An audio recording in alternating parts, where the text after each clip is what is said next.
আল্লাহ যদি কিয়ামতে কাউকে হিসাবের জন্য ধরেন, এক পাও নড়তে পারবে না, কেউ এক পাও নড়তে পারবে না। প্রশ্ন হবে, যৌবন কাটাইছো কোন পথে? জবাব দেওয়ার পথ রাখিনি। প্রশ্ন হবে, টাকা পয়সা কামাইছো কোন রাস্তায়? জবাব দেওয়ার রাস্তা রাখিনি। খরচ করেছো কোন পথে? জবাব দেওয়ার পথ রাখিনি। দিন শিখেছো যা, জ্ঞান অর্জন করেছো যা, বিতরণ করেছো কতটা, আমল করেছো কতটা, জবাবের পথ রাখি নেই। সুতরাং একটাই পথ আছে, আল্লাহুম্মা হাসিবনি হিসাবান ইয়াসীরা। আল্লাহ তাআলা আমার হিসাবটাকে সহজ করো। শিখাইছেন কে? রাসূলুল্লাহ। কে শিখাইছেন? রাসূলুল্লাহ। আল্লাহর কাছে দোয়া করো, আল্লাহ তুমি আমার হিসাবকে সহজ করো। সাহাবায়ে কেরাম প্রশ্ন করেছেন, ইয়া রাসূলুল্লাহ সহজ হিসাবটা কেমন? নবী করিম সাল্লাল্লাহু আলাইহি ওয়াসাল্লাম বলেছেন, সহজ হিসাব হচ্ছে আল্লাহ যাকে মাফ করতে চাইবেন, এটা মনে রাখবেন, হিসাবের জন্য যারাকে ধরা হবে জাহান্নাম ছাড়া রাস্তা নাই। আর যাকে আল্লাহ মাফ করতে চাইবেন তাকে একটি পর্দার আড়ালে নিয়ে যাবেন। প্রশ্ন করবেন, বান্দা এই গুনাহ করছিলি? গুনার নাম নিয়ে জিজ্ঞেস করবেন। ইন্না লিল্লাহি ওয়া ইন্না ইলাইহি রাজিউন। কে জিজ্ঞেস করবেন? আমার মালিক। বলেন, কে জিজ্ঞেস করবেন? আমার মালিক, আমার রব। আকাশ আর জমিনের একচ্ছত্র মালিক, তার সামনে উপস্থিত হতে হবে। ফারদান, একা একই, মিছিল করে যাওয়া যাবে না, একা একা। আল্লাহ জিজ্ঞেস করবেন, এই পাপ করছো?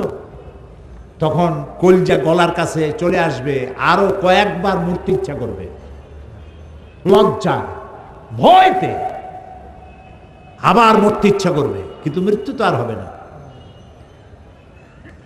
বান্দা বলবে, আল্লাহ করে ফেলেছি, আমি করে ফেলেছি, আমি তোমার কাছে ক্ষমা চাই। আল্লাহর নবী বলেন, বান্দা যখন কাঁদতে থাকবে, ফোপাতে থাকবে, কাঁদতে থাকবে আর ক্ষমা চাইতে থাকবে, আল্লাহ রাব্বুল আলামিন বলবেন, বান্দারে আমি তোমাকে ক্ষমা করে দিলাম, আমার জান্নাতে চলে যাও। আল্লাহুম্মা হাসিবনি হিসাবান ইয়াসীরা। আল্লাহ তাআলা বলেন, আল্লাহুম্মা হাসিবনি হিসাবান ইয়াসীরা। আল্লাহ তাআলা আমার হিসাবকে সহজ করো। আল্লাহর কাছে কানবেন, দোয়া চাইবেন, আল্লাহ তাআলা হিসাবকে সহজ করে দিবেন কিয়ামতের দিন। অপরাধ প্রবণতা কমাতে হবে, তওবা করতে হবে সব জিনিস থেকে। যারা ব্যবসা করেন ওজনে কম দিবেন না, খাদ্যে ভেজাল দিবেন না, মিথ্যা কথা বলবেন না। তৈরি হয়েছে বাংলাদেশে, বলতেছেন জাপানি, বলেন এরকম। দরকারটা কি? যেটুকু লাভ হয় এটুকুনি বরকত হবে। মিথ্যা কথা বলবেন না, ঘুষ খাবেন না। সরকার আপনাকে চাকরি দিছে, আপনার বাড়ি ভাড়া দেয়, টেলিফোন বিল দেয়, চিকিৎসার পয়সা দেয়, অফিস দিয়েছে, গাড়ি দিয়েছে, এরপরেও আপনি জনগণের কাছ থেকে পয়সা নেন কেন?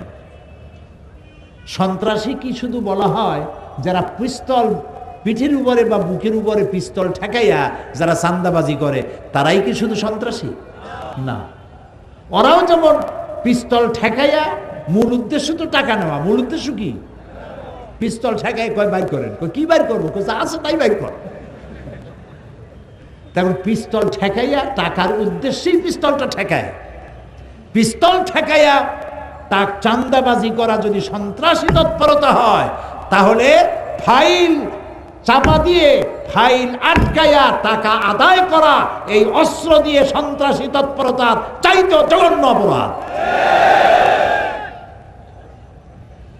অফিসের একটা ফাইল একটা টেবিল থেকে আরেকটা টেবিলে যেতে 14-15 দিন লাগে। কয় যে স্যার, এ ফাইলেও আজকাল একটু চাটা না হইলে ফাইল নড়ে না। সব জায়গায় পয়সা, হারাম। আপনি হারাম খাচ্ছেন, হারাম টাকা দিয়ে আপনার গায়ের রক্ত তৈরি হচ্ছে, আপনার বাচ্চা পয়দা হচ্ছে, হারাম পয়দা হচ্ছে। শান্তি নাই, শান্তি পাবেন না, ঘুম হবে না। সেই জন্য তওবা করার অর্থ এই না যে আপনি বারবার তওবা করতে থাকবেন আর অভ্যাস বদলাবেন না। কি বদলাইতে হবে বলেন তো? অভ্যাস বদলাইতে হবে। জমিনের আইল ঠেলবেন না। এই শহরে, সিলেট শহর ভালো, ঢাকায় খুলনায় দেখছি 1 বিঘা জমির জন্য সুপ্রিম কোর্ট পর্যন্ত দৌড়ায়। এখানে মনে হয় এগুলি করে টরে না। আচ্ছা, আপনি যখন মরবেন কতখানি জায়গা পাবেন বলুন? 3.5 জায়গা পাবেন। আর 1 বিঘা জায়গার জন্য সুপ্রিম কোর্ট পর্যন্ত দৌড়াইতেছেন, খুনাখুনি করতেছেন। আহারে, কি বদবখতি! কাজেই জমিনের আইল ঠেলবেন না, চুরি করবেন না, ডাকাতি করবেন না, মিথ্যা বলবেন না, ওজনে কম দিবেন না, মানুষকে ভাগি দিবেন না। শিক্ষিত লোকেরাও ভাগি দেয়। মানুষ বলে যে শিক্ষা যখন বাড়বে তখন অপরাধ প্রবণতা কমবে। এখন তো দেখি শিক্ষা যত বাড়তেছে অপরাধ প্রবণতাও তত বেশি বাড়তেছে। কয় রাস্তা কাঁচা, হাঁটতে পারি না। রাস্তা যদি পাকা হয় আর ইমান যদি কাঁচা হয়, রাস্তা পাকা ইমান কি কাঁচা। আর রাস্তা পাকা হয়েছে, আগে চুরি করতে গেলে তাড়া খাইয়া কাদার মধ্যে আটকে যাইতো, আর অমনি ঘাট ঠাইসে ধরা যেত কাদার মধ্যে। এখন তো রাস্তা পাকা, ইমান কাঁচা। বাড়িতে যা ছিল লুটপাট করছে, আপনি দেখার আগেই মোটর সাইকেলে চড়ে ভোঁ করে চলে গেল, ধরতেও পারলেন না। ইমান যদি হয় কাঁচা, রাস্তা যদি হয় পাকা, এতে লাভ নেই। ইমানদারে আগে পাকা বানাইতে হবে। তার অর্থ এই না যে আমি উন্নয়নের বিরুদ্ধে কথা বলতেছি, উল্টা বুঝেন না। শিক্ষা যত বাড়তেছে অপরাধ প্রবণতাও তত বাড়তেছে। আপনি স্কুলে দেখেন, এই যে এখন যে নার্সারি স্কুল আছে না, নার্সারি প্লে গ্রুপ, এতটুকুন বাচ্চা, তার বই এতগুলো, বাচ্চার চাইতে বইয়ের ওজন বেশি। ওগুলোর জন্য আবার বাড়িতে প্রাইভেট মাস্টার রাখতে হয়।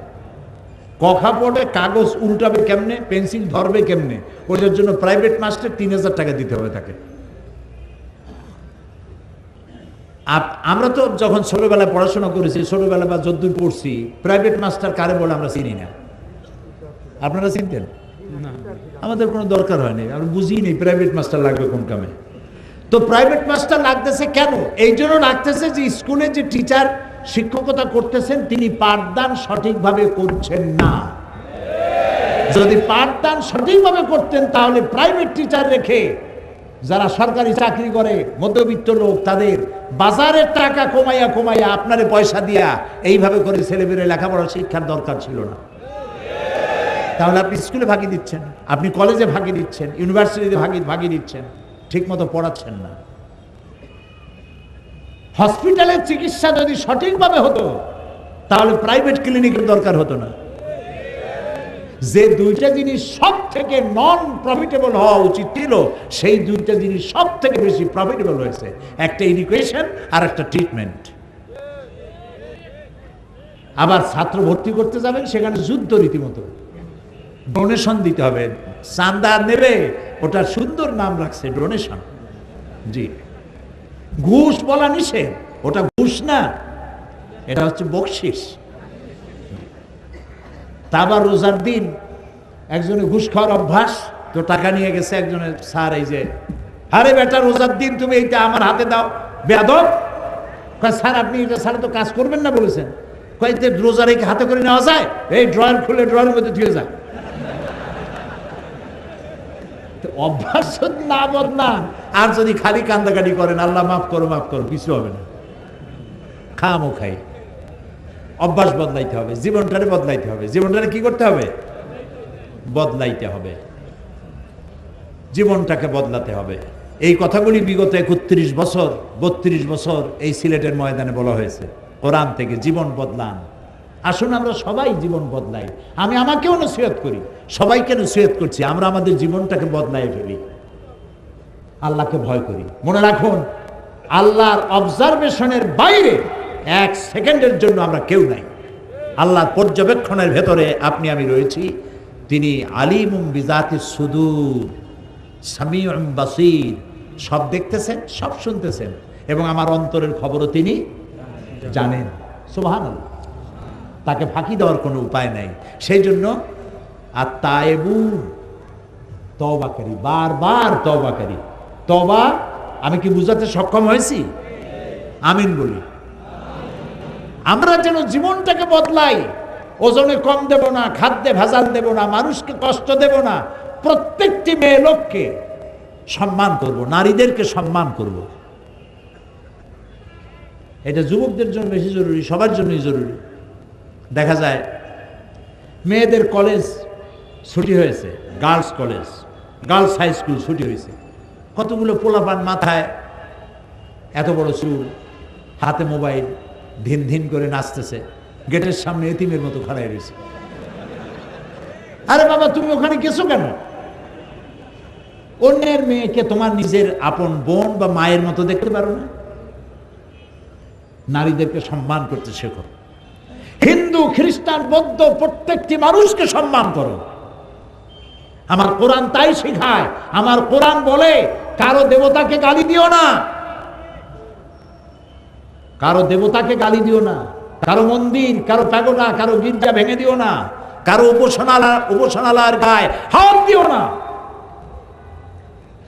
প্রত্যেক ধর্মের প্রতি মর্যাদা রক্ষা করো, সম্মান বোধের সৃষ্টি হোক মানুষের প্রতি মানুষের। আল্লাহ রসুল বলেছেন, আল খালকু আয়ালুল্লাহ, গোটা সৃষ্টি জগৎ আল্লাহর পরিবার। সুবহানাল্লাহ বলেন, সুবহানাল্লাহ বলেন। পিঁপড়া থেকে শুরু করে হাতি, টুনটুনি পাখি থেকে ঈগল পাখি, চেলাপুটি থেকে তিমি মাছ, সমস্ত সৃষ্টি জগৎ আল্লাহর পরিবারভুক্ত। সুতরাং কোনো মানুষকে, কোনো প্রাণীকে কষ্ট দিবেন না। মানুষের প্রতি সম্মানবোধ, নারীর প্রতি সম্মানবোধ, মানুষের প্রতি শ্রদ্ধাবোধ। মান লাম ইয়ারহাম সাগীরানা ওয়া লাম ইউআক্কির কাবীরানা ফালাইসা মিন্না। রাসূলুল্লাহ বলেছেন, যে ব্যক্তি বয়স্কদেরকে সম্মান করে না, ছোটদেরকে স্নেহ করে না, সে আমার দলভুক্ত নয়, আমার উম্মত নয়। সোজা কথা। আমরা কি ছোটদেরকে স্নেহ করতে পারছি? না, পারিনি। মসজিদের মধ্যে বাচ্চা দেখলি, ভাই এই দূর দূর দূর। আরে ভাই, ওটা তো কোনো বিশেষ প্রাণীর বাচ্চা না, ওটা তো মানুষের বাচ্চা। এমন ভাবে চোখ গরম করে ওই বাচ্চা বাড়ি যায়, কয় মা, মসজিদে আমি আল্লাহর কসম জীবনে আর যাবো না। এইটা কি করা উচিত হয়েছে বলেন? আপনি ওরে আপনি আদর করবেন, প্রয়োজনে পকেটে 3-4টা চকলেট নিয়ে যাবেন। বাচ্চা যদি মসজিদে দেখেন, নামাজ পড়ে বেরোবার সময় ওরা একটা চকলেট দিবেন। বাচ্চা মনে করবে ভালো তো, মসজিদে আসলেই তো চকলেট পাওয়া যায়, ও মসজিদের অভ্যাস হবে। আপনি তো সর্বনাশ করছেন। নবী করিম সাল্লাল্লাহু আলাইহি ওয়াসাল্লাম এই আচরণ করেন নাই। বাচ্চাদের প্রতি তিনি রহমশীল ছিলেন। বলবো সামনের দিকে ইনশাআল্লাহ। আজকে কথা শেষ করে দিয়ে এইভাবে যে আমাদের অভ্যাসটা বদলাইতে হবে। কি কি বলছে মনে আছে তো? তাও কথা কেন, কথা না বললে আমি বুঝি কি? মনে আছে? মনে আছে? আল্লাহ মনে রাখার তৌফিক দিক জোরে বলেন আমিন। আমি মোনাজাত করব। মোনাজাতের জন্য দাঁড়ানো ভাইদের বসতে হবে। আপনারা তো জানেনই, আমি সবসময় বলি যে মোনাজাতটার আদব হলো বসে মোনাজাত করা। একটু বসেন। এতক্ষণ কিন্তু আমি একবারও বলিনি যে আপনি বসেন বসেন, বলিনি। এখন বলছি, আদর করে বলছি, সম্মান করে বলছি, বসুন। মোনাজাতে আমরা অংশ নেই। জীবনটাকে বদলাবো, এটা শপথ নিলাম আজকে। জীবনটাকে, যার যে বদভ্যাস আছে, আমি জানি আমার কি বদভ্যাস আছে, আপনি জানেন আপনার মধ্যে কি বদভ্যাস আছে। আপনি জানেন কত জায়গায় আপনি আল্লাহর সাথে নাফরমানি করেন, আমিও জানি আমি কত জায়গায় আল্লাহর সাথে নাফরমানি করি। আল্লাহ এবং রসুলের সাথে নাফরমানি হয়, এই সমস্ত কাজ থেকে আল্লাহ তাআলা আমাদেরকে রক্ষা করো, আমরা বলি আমিন। তো আল্লাহ তাআলার কাছে তওবা করতে হবে, গুনাহ মাপ চাইতে হবে, আর ওই বদভ্যাস আর করব না। মা বাপকে সম্মান করব, ছোটদেরকে স্নেহ করব, ওজনে কম দেব না, খাদ্যে ভেজাল দেব না, মানুষকে ফাঁকি দেব না। চিকিৎসার নামে, এবার ডাক্তারদেরকে বলছি, যারা চিকিৎসক, সব না, আমি তো বলছি নসিহত আমার জন্য, রাগ করতেছেন না তো? যারা চিকিৎসক, আননেসারি রোগ হয়েছে একটা, 2-4টা ট্যাবলেট দিলে হয়, কিন্তু তার কাছ থেকে পয়সা আদায় করা দরকার। সেই জন্য কফ পরীক্ষা করতে হবে, ইউরিন, স্টুল, ব্লাড, এগুলি সব টেস্ট করতে হবে। আর টেস্ট করার জন্য নির্দিষ্ট একটা জায়গায় পাঠানো হয়, অমুক জায়গায় যাবা, তার মানে ওই জায়গায় একটা কমিশন আছে। তো আপনি তো ভালো কাজ করতে পারলেন না, আপনি মানুষ, আল্লাহ আপনারে একটা চিকিৎসার মতো মহৎ সেবা করার একটা যোগ্যতা আল্লাহ আপনাকে দিয়েছেন। সুবহানাল্লাহ। কত মলিন মুখ, আপনার হাতের ছোঁয়ায় আল্লাহর রহমতে হাসি ফুটে। সুবহানাল্লাহ। মা বাপ বাচ্চা নিয়ে আসে, রুগী নিয়ে আসে, মুখ মলিন, আরে বাঁচবে কিনা, ডাক্তারের একটু আদরে ছোঁয়ায় ডাক্তার যদি একটু ভালো ব্যবহার করে, কি হয়েছে, ভালো হয়ে যাবে ইনশাআল্লাহ, আল্লাহ আল্লাহ করেন। তবে মনে রাখবেন ওষুধে কিচ্ছু হবে না, আল্লাহর রহমতে হবে, আপনি তো ভালো হয়ে যাবেন, এত চিন্তা করেন কেন? এগুলি বলতে হবে। আর নামাজ পড়বেন, আল্লাহ আল্লাহ করেন। আমার আবুল আম্বিয়া, সমস্ত নবীদের পিতা ইব্রাহিম আলাইহিস সালাম, তিনি বলেছেন ওয়াইজা মারিত্তু ফাহুয়া ইয়াশফিন, আমি যখন অসুস্থ হই আমারে কে ভালো করে? আল্লাহ। কে ভালো করে? আল্লাহ তাআলা ভালো করেন। রোগীদের সাথে ভালো ব্যবহার করুন, ভালো আচরণ করুন। এখন ডাক্তার যদি হয় বদমেজাজি, রুগী একবার আসছে ওষুধপত্র দিয়ে দিয়েছে, আবার আসছে কয় তুমি এখনো মরো নাই, এই রকমের ডাক্তার হইলে তো তার কাছে আর আসবে না। মেজাজটা ভালো করতে হবে। প্রয়োজনের অতিরিক্ত টেস্ট দেওয়ার দরকার নাই, প্রয়োজনের অতিরিক্ত ওষুধ দেওয়ার দরকার নাই। আমি এক ডাক্তারকে জানি যে ডাক্তারের মাথার উপরে লিখে রাখছে, আমি নাম বলবো না, তাহলে আপনারা সবাই তারে ওখানে যে ভিড় করবেন। তার মাথার উপরে লিখে রাখছে, আপনার যদি পয়সা কড়ির কোনো সমস্যা থাকে, অভাব থাকে, আমাকে বলতে লজ্জাবোধ করবেন না। আলহামদুলিল্লাহ বলুন। তা আপনি যদি ডেলি একটা দুইটা রুগী ফ্রি দেখেন, আপনি কি না খাই মরবেন? দুইটা গরিব মানুষকে প্রতিদিন যদি ফ্রি দেখেন, সুবহানাল্লাহ, ওই লোকটা খুশি হবে, আল্লাহ আপনার ইনকামে বরকত দিয়ে দিবেন।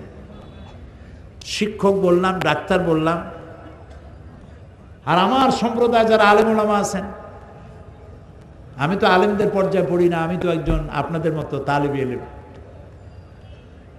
তারাও মানুষকে উপদেশ দিবেন, নিজেও উপদেশটা নিজেও পালন করবেন, এবং কোনো কিছুর বিনিময় নয়, উদ্দেশ্য থাকবে আল্লাহর রহমত কামনা করা এবং মানুষকে হেদায়েত করা, এটাই থাকবে উদ্দেশ্য।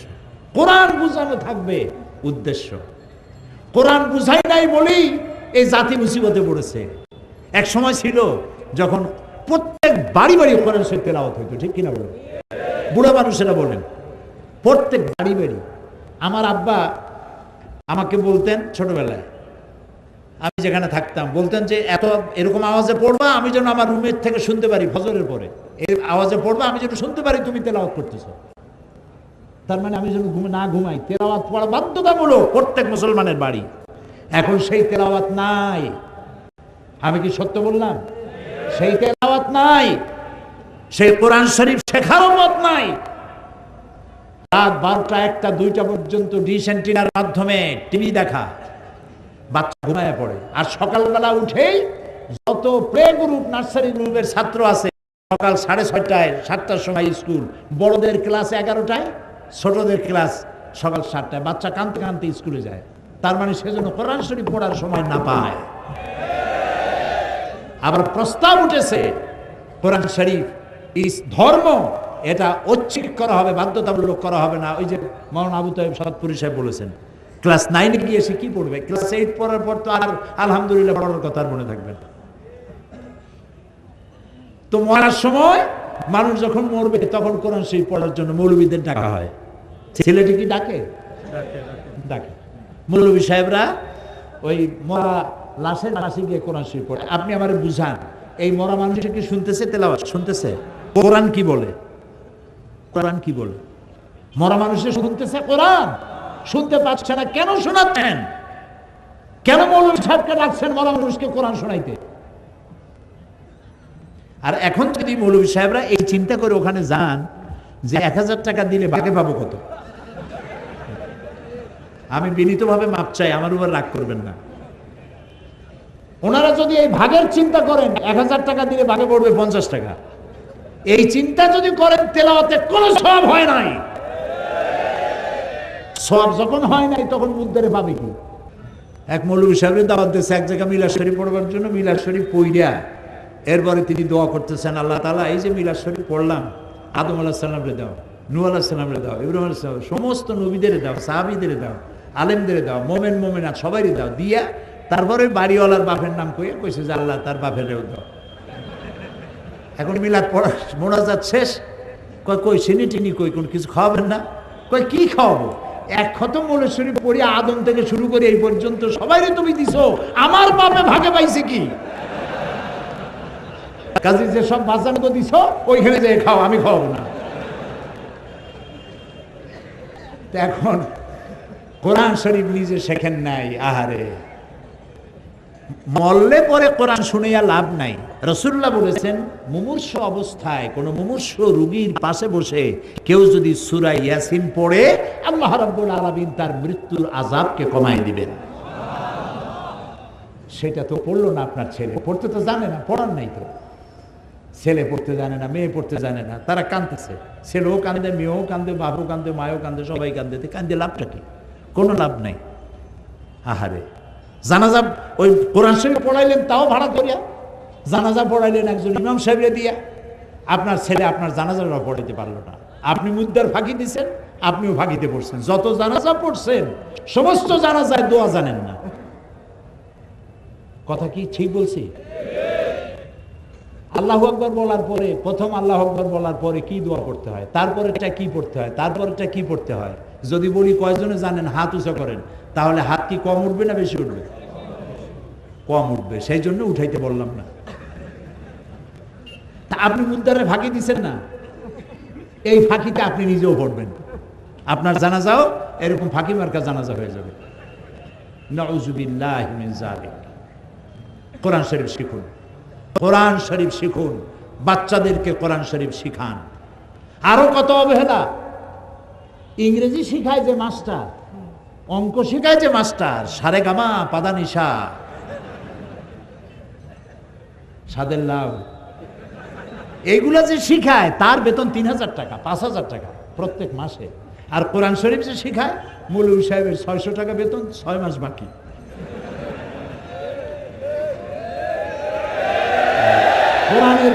কোরআনের প্রতি এই অবহেলা যে জাতি করবে, ওই জাতির অগ্রগতি উন্নতি হবে না, হবে না, হবে না। যে টাকা দিয়া ইংরেজি মাস্টার আপনি রেখেছেন, ইতিহাস ভূগোল পড়াবার জন্য, কম্পিউটার শেখাবার জন্য যে টাকা দিয়ে মাস্টার রেখেছেন, সেই টাকা দিয়ে হুজুর রাখেন। আপনার ছেলেকে মেয়েকে কোরআন শিখান, আপনার কপাল ভালো হবে, পরিবারের কপাল ভালো হবে, গোটা সমাজের কপাল ভালো হবে, গোটা জাতির কপাল ভালো হবে। অমাবস্যার রজনী দূর হবে, পূর্ণিমার চাঁদ উদিত হয়ে গোটা বিশ্বকে করবে উদ্ভাসিত আলোয় আলোয়ময়। ওয়াখির দাওয়ানা আলহামদুলিল্লাহি রাব্বিল আলামিন। বাকি কথা কালকে হবে আর পরশুদিন হবে ইনশাআল্লাহ। আল্লাহুম্মা আমিন। ربنا ظلمنا أنفسنا وإن لم تغفر لنا وترحمنا لنكونن من الخاسرين। আয় আল্লাহ তাআলা, হাজার হাজার মুসলমান নরনারী দীর্ঘ কয়েক বছর পরে এই সিলেটের ময়দানে কোরআনের মাহফিলে তোমার দরবারে হাত তুলেছি। মেহেরবানি করে আমাদের জিন্দেগির গুনাহ মাফ করে দাও রব্বুল আলামিন। আমাদের মা বাপ যাদের দুনিয়া থেকে বিদায় হয়ে গেছে, কবরগুলিকে জান্নাতের টুকরা বানায়া দাও। রব্বির হামহুমা কামা রব্বায়ানি সগীরা। সবাই পড়েন, রব্বির হামহুমা কামা রব্বায়ানি সগীরা। আয় আল্লাহ তাআলা, দীর্ঘ 2-3 বছর পর এই মাহফিলের আয়োজন এই ময়দানে যারা করলেন, আঞ্জুমানে খেদমতে কোরআন, আল্লাহ এর সাথে যারা জড়িত আছেন, আল্লাহ তাআলা তুমি মেহেরবানি করে তাদের জিন্দেগির গুনাহ মাফ করে দিও। কিয়ামতের দিন আল্লাহ তাআলা এই কোরআনের সুপারিশ তাদের নসিব করে দিও। আল্লাহ তাআলা তামাম পৃথিবীতে মুসলমানেরা যত জায়গায় বিপদে আছে, সমস্ত বিপদগ্রস্ত মুসলমানদেরকে আল্লাহ তুমি সাহায্য করো রব্বুল আলামিন। আমরা যারা তোমার দরবারে হাত তুলেছি, আমাদের স্ত্রী পুত্র পরিজন সবগুলিকে দিনদার, ইমানদার, নামাজি, পরহেজগার বানায়া দাও। আয় আল্লাহ তাআলা, আমাদের দেশ সহ তামাম পৃথিবীতে মুসলমানেরা যত জায়গায় বিপদগ্রস্ত, মজলুম, কথা বলতে পারে না, নজরবন্দি, গৃহবন্দী, আল্লাহ দয়া করে তুমি তাদের সাহায্যকারী হয়ে যাও। ইসলামের বিরুদ্ধে যত ষড়যন্ত্র চলছে, সমস্ত ষড়যন্ত্রের মোকাবেলায় আল্লাহ তুমি আমাদের শত্রু এবং আমরা এর মাঝখানে তোমার রহমত দিয়ে আমাদেরকে পর্দা দিয়ে ঢেকে রাখো আল্লাহ তাআলা। এই বিশাল মাহফিলের আয়োজন যারা করেছেন, প্যান্ডেল করেছেন, লাইট, মাইক, পোস্টারিং, প্রচার ইত্যাদি যারাই শরীক হয়েছেন, যেসব সাংবাদিকরাও এসেছেন, আলেম ওলামা এসেছেন। আল্লাহ সকলকে জীবন বদলাবার তৌফিক দাও। আল্লাহ ওই রকমের দিন বদল চাই না যেই দিন বদলে সন্ত্রাসী তৎপরতা বেড়ে যায়, যেই দিন বদলের মাধ্যমে মানুষের ভাগ্যের সর্বনাশ হয়, এই দিন বদল চাই না। আল্লাহ আমাদের ভাগ্যের বদল চাই, আমাদের ভাগ্য বদলায় দাও, খারাপ থেকে ভালো ভাগ্য দান করো, খারাপ ভাগ্য থেকে সৌভাগ্য দান করো, বদ আমল থেকে নেক আমল দিয়ে আমাদের জীবনকে ভরে দাও। আগামীকাল এবং পরের দিন এ মাহফিল তোমার কুদরতি নিজাম দিয়ে তুমি পরিচালিত করে দিও, তোমার বান্দা বান্দিদেরকে আসার তৌফিক দিও। আর তো এখানে যারা কথা বলবেন তাদেরকে তোমার পক্ষ থেকে সেই কথাগুলি বলায়ও যে কথাগুলি বললে মানুষের হৃদয়ে দাগ কাটে এবং আমল করার সুযোগ পায়, বোঝা সহজ হয়, এভাবে বলার তৌফিক দিও। রব্বানা তাকাব্বাল মিন্না ইন্নাকা আনতাস সামিউল আলিম ওয়া তুব আলাইনা ইন্নাকা আনতাত তাওয়াবুর রহিম। সুবহান রাব্বিকা রাব্বিল ইজ্জাতি আম্মা ইয়াসিফুন ওয়া সালামুন আলাল মুরসালিন ওয়ালহামদুলিল্লাহি রাব্বিল আলামিন। ওয়াজআল আখিরা কালামিনা ইনদাল মাউত লা ইলাহা ইল্লাল্লাহু মুহাম্মাদুর রাসূলুল্লাহ। আসসালামু আলাইকুম।